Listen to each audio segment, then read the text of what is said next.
Fir'aun tuh jahatnya luar biasa. Hobinya bunuh orang. Quran surah kedua ayat ke-49. Ngaku Tuhan, ana rabbukumul a'la. Orang sekarang paling keren ngaku nabi. Mudah-mudahan di Bengkalis tidak ada ya Bu ya. Tapi Fir'aun ngaku Tuhan. Hobi bunuh orang, ngaku Tuhan, kata-kata kasar. Itu yang menyebabkan Nabi Musa alaihi salam sebelum berangkat mohon kepada Allah supaya dilembutkan hatinya agar tidak tersinggung dengan kata-kata Fir'aun. Fir'aun itu kalau sudah berkata, dia jengkel, itu taruhannya nyawa. Anda kalau hidup zaman Fir'aun, Fir'aun tidak suka rambutnya, itu bukan disuruh cukur, tolong pisahkan kepala dari badannya. Fir'aun. Karena itu Nabi Musa berdoa sebelum berangkat, Rabbi syrahli wa yassirli wahlul 'uqdatam min lisani yafqahu qawli. Tapi sebelum doa itu dilakukan, turun perintah Allah di surah Thaha ayat 43 sampai 44. Perhatikan, Fir'aunnya, catat ini. Fir'aunnya itu tidak menutup haknya untuk mendapatkan hidayah dari Allah. Dengan sifat rahmannya Allah langsung berfirman, idhaba ila fir'auna innahu tagha faqula lahu qawlan layyina la'allahu yatadhakkaru aw yakhsha. Musa dan Harun nggak tanggung, dua nabi ditugaskan hanya untuk memberikan hak hidayah pada orang yang telah menyimpang. Pergilah kepada Fir'aun, dia sudah keluar dari kewenangan jabatannya.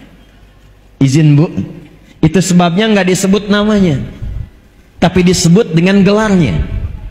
Ada rumus dalam tafsir, kalau di ayat Quran tidak disebutkan namanya secara langsung, tapi disebutkan gelar atau sifatnya, ini memberikan kesan bahwa peristiwa itu mungkin terjadi lagi di masa depan oleh orang-orang yang punya gelar-gelar serupa.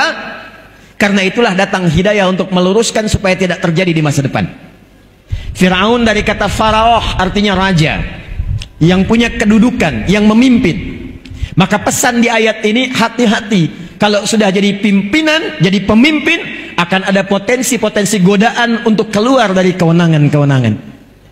Kalau menemukan yang seperti itu, bukan dicela, bukan dihinakan, bukan direndahkan.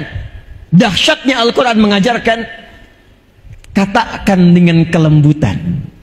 Faqula lahu qawlan layyina. Ingatkan itu raja dengan lembut, dengan halus. La'allahu yatadhakkaru aw yakhsha. Mungkin dengan kelembutan dan kehalusan itu dia sadar ada sesuatu yang dilakukan bukan pada tempatnya. Itulah Islam. Itulah Islam. Tapi yang mau saya katakan, Fir'aunnya masih dapat hidayah. Cuma sayang, dikasih tidak diambil. Itulah manusia. Nah, si pemuda ini membunuh puluhan orang, menghunjam hidayah dalam kalbunya, lalu dia memutuskan untuk mencari ketenangan, mendekat kepada Allah.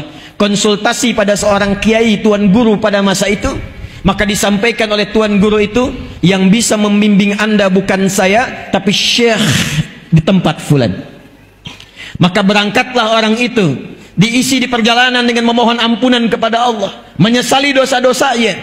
Baru di pertengahan dari jaraknya lebih sejengkal, belum sampai ke tujuan, tiba-tiba malaikat maut datang lebih cepat dari apa yang dia bayangkan. Maka wafatlah di perjalanan itu, hanya modal istighfar untuk menuntut ilmu, istighfar untuk taubat, berada di pertengahan jarak lebih sejengkal. Maka apa yang kemudian disampaikan oleh Allah, diperintahkan pada malaikat, taubatnya saya terima, amalan sejengkal itulah amalan pertama yang dia lakukan setelah taubat, yang mengantarkan dia pada ridha dan jannahnya Allah subhanahu wa ta'ala. Turunlah Quran surah keempat An-Nisa ayat 100 untuk memberikan motivasi, termasuk penjabaran dari kisah ini. Wa may yuhajir fi sabilillahi yajid fil ardi muraghaman katsiran was'a. Wa may yakhruj min baitihi muhajiran ila Allah war Rasul. Perhatikan kalimatnya. Thumma yudrikhul maut faqad waqa'a ajruhu 'ala Allah.